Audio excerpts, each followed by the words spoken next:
اسلام میں جہاں عورتوں کو حقوق دیے گئے، عورتوں کو انسانیت کا درس دیا گیا، ان کو جو مقام دیا گیا، دنیا کے کسی مذہب میں وہ مقام نہیں دیا گیا ہے۔ اسلام میں زمانے جاہلیت کی ایک حرکت کو نقل کرتے ہوئے قرآن مجید کہتا ہے وَلَا تَبَرَّجْنَ تَبَرُّجَ الْجَاهِلِيَّةِ الْأُولَىٰ وَلَا تَبَرَّجْنَ تَبَرُّجَ الْجَاهِلِيَّةِ الْأُولَىٰ، عورتوں تم زمانے جاہلیت کی طرح گلیوں میں سڑکوں پہ باہر نہ نکلو۔ حضرت قتادہ، حضرت ابن عباس رضی اللہ عنہما مفسرین نے اس آیت کے تحت میں لکھا ہے زمانے جاہلیت میں لوگ کیسے باہر نکلتے تھے عورتیں؟ دو باتیں لکھی ہیں۔ ایک، جسم ایسا ان کا دکھ کے آتا تھا کہ دیکھنے والوں کا دل ان کی طرف مائل ہوتا تھا، یا لباس ایسا پہن کے نکلتے تھے کہ ان کے کپڑے ایسے زیب و زینت والے ہوتے کہ دیکھنے والے مردوں کی نگاہیں ان کا دل ان کی طرف مائل ہوتا تھا۔ تو قرآن مجید کہتا ہے ایسے لباس پہن کے نہ نکلو کہ لوگوں کی نگاہیں تم پر پڑے، ایسا جسم نہ دکھاؤ جسم کا حصہ کہ لوگ تمہاری طرف مائل ہونے لگے۔ اسے اسلام کہتا ہے یہ جاہلیت ہے، یہ ان پڑھ جاہل لوگوں کے زمانے کی بات ہے، اور جسے قرآن زمانے جاہلیت کی گھٹیا حرکت کہتا ہے اسے آج کا ترقی یافتہ مذہب کیا کہتا ہے؟ Modern girl. ماڈرن گرل کیا کرتی ہے؟ اسٹیج پہ آ کے جسم دکھاتی ہے، اسٹیج پہ آ کے کپڑے پہن کے وہ اپنا جسم جھلکتا ہوا دکھاتی ہے، اسے ہم کیا کہتے ہیں؟ ماڈرن، جسے اسلام کہتا ہے یہ زمانے جاہلیت کی گری ہوئی حرکتیں ہیں، تم ایسی حالت میں نہ نکلو۔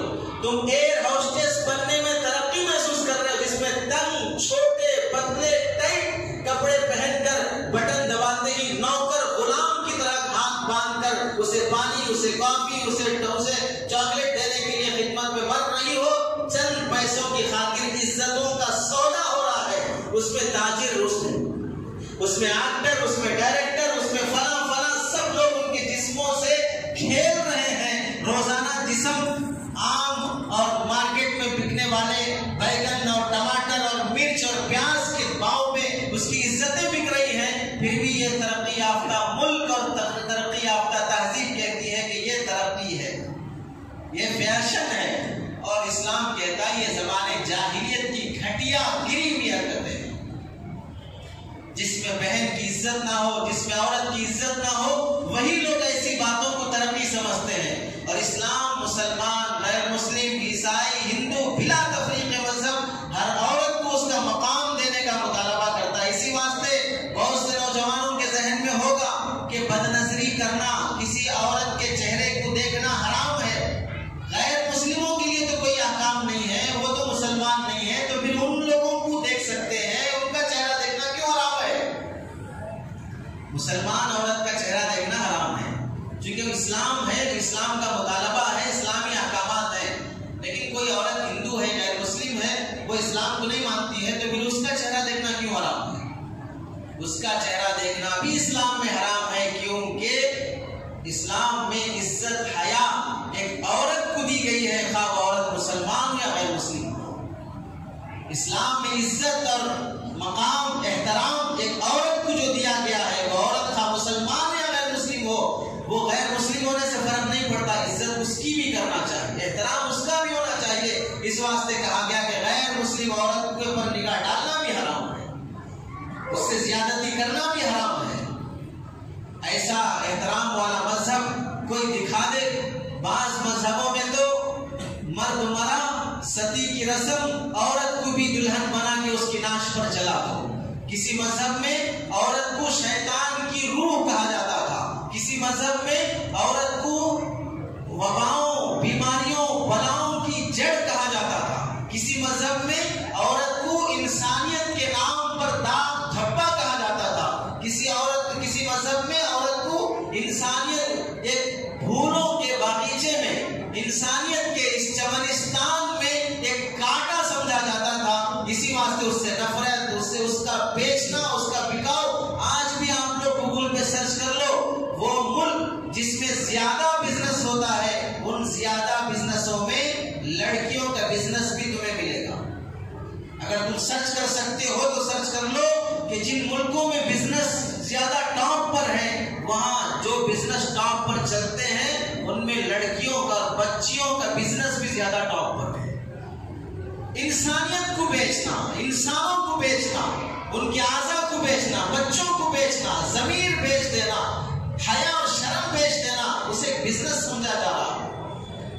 ماں کا رحم مادر بک رہا ہے، بچہ دانی بک رہی ہے، ایک رات کا سونا بک رہا ہے، تو پھر اسے کیا مذہب کہا جائے گا؟ اسلام وہ واحد مذہب ہے جو انسانیت میں عورت کو جو مقام دیا، ماں ہو تو کہا اس کے قدموں کے نیچے تمہاری جنت ہے، خواہ تم وقت کے مفتی ہو، ولی ہو، بادشاہ ہو، لیکن تمہاری جنت تمہاری ماں کے قدموں کے نیچے ہے۔ امام شافعی رحمت اللہ علیہ دن بھر درس قرآن، درس حدیث، فقہ و مسائل پڑھا کر مکہ مکرمہ میں، اللہ کے نبی کے شہر میں، جہاں ایک نیکی کرنا 1,00,000 نیکیوں کے برابر ثواب رکھتا ہے، دن بھر حدیث قرآن مسائل پڑھا کر 17-18 سال کی عمر میں شیخ الحدیث، امام التفسیر اور فقہ کے بڑے امام بن کر جب درس سے فارغ ہو کے آتے ہیں، اپنی ماں کے پاس، ماں کے سر میں تیل لگاتے ہیں، پیر دباتے ہیں، تلبوں میں مالش کرتے ہیں اور اپنی ماں کے تلبوں کا بوسہ لیتے ہیں۔ ماں کہتی ہے بیٹا اسی زبان سے تو نے قرآن حدیث مسائل پڑھا ہے، آج مجھ جاہل عورت کے قدموں کو چھو رہا ہے، بوسہ دے رہا ہے۔ تو حضرت امام شافعی فرماتے ہیں امی جان میں آپ کے پیروں کا بوسہ نہیں، میں اپنی جنت کا بوسہ لے رہا ہوں۔ اللہ نے ہر مسلمان کی، ہر انسان کی جنت اس کی ماں کے قدموں کے نیچے رکھی ہے۔ یہ مقام اللہ نے عورت کو دیا ہے، بہن ہے، بیوی ہے، بیٹی ہے، 2 بیٹیوں کو پال لو، تعلیم اچھی کرو، تربیت اچھی دو، اچھی جگہ نکاح کر کے دو۔ اللہ کے نبی فرماتے ہیں کل جنت میں تم اور میں دونوں ایک ساتھ ایسے رہیں گے۔ کتنا قریب اللہ کے نبی نے بیٹیوں کی پرورش پہ انعام دیا ہے۔ بیویوں کے ساتھ اچھے رہو، تم میرے جیسے کہلاؤ گے۔ میں تم میں سب سے بہتر طریقے سے بیویوں کے ساتھ پیش آتا ہوں، تم بیویوں کے ساتھ اچھے رہو، ان پر ہاتھ نہ اٹھاؤ۔ تم میں سے جو کمینہ ہوتا ہے وہ بیویوں پہ ہاتھ اٹھاتا ہے، تم میں سے جو بھولا ہوتا ہے وہ بیویوں کے نخرے برداشت کرتا ہے۔ یہ اللہ کے نبی صلی اللہ علیہ وسلم کی حدیث ہے۔ کس مذہب میں یہ مقام ہے؟ حاتم طائی کی بیٹی صفانہ بنت حاتم جب گرفتار ہو کر آتی ہے اللہ کے نبی کے دربار میں، اللہ کے نبی ان عورتوں کے لیے، اس حاتم طائی کے قبیلے بنی طے کے لیے ایک کمرے میں بند کر دیتے ہیں، ان کو ٹائم پہ کھانا پہنچاتے ہیں۔ جب اللہ کے نبی گزر رہے ہیں، وہ سب کے سب کافر ہیں، مسلمان نہیں ہیں۔ ان عورتوں کی حفاظت کے لیے صحابہ نگران ہیں، متعین ہے کہ ان کی عزت کو کچھ خطرہ نہ ہو۔ کھانا وقت میں مل رہا ہے، حاتم طائی کی بیٹی اللہ کے نبی سے کہنے لگی یا رسول اللہ میں حاتم طائی کی بیٹی ہوں، میرے باپ کی سخاوت آپ کو معلوم ہے، غریبوں کو کھلاتا تھا، یتیموں کی مدد کرتا تھا، بیواؤں کا سہارا تھا اور خوب لٹاتا تھا، خوب کماتا تھا۔ اللہ کے نبی نے فرمایا تمہارے باپ میں مسلمانوں اور اسلام کی خوبیاں موجود ہیں۔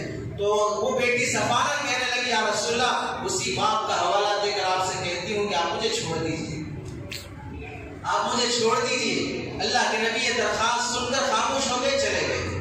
دوسرے دن پھر آئے تو پھر وہی درخواست کرنے لگی۔ اب دوسرے دن کا جواب کیا ہے اللہ کے نبی کا سنیں۔ اللہ کے نبی فرماتے ہیں بیٹی جلدی کس بات کی ہے، میں نے تمہاری درخواست قبول کر لی، جلدی کس بات کی ہے، میں تمہیں اس لیے نہیں چھوڑ رہا ہوں کہ یہاں سے تمہارے گاؤں تک پہنچانے کے لیے کوئی ایسا مرد مل جائے جس کے بارے میں تمہاری عزت کا خطرہ نہ ہو۔ جب کوئی تمہارا رشتہ دار تمہارے گاؤں سے، تمہارے خاندان سے آ جائے جو تمہیں عزت کے ساتھ تمہارے گھر تک پہنچا سکے تو تم مجھے اطلاع کرو، میں اس کے ساتھ تمہیں رخصت کر دوں گا۔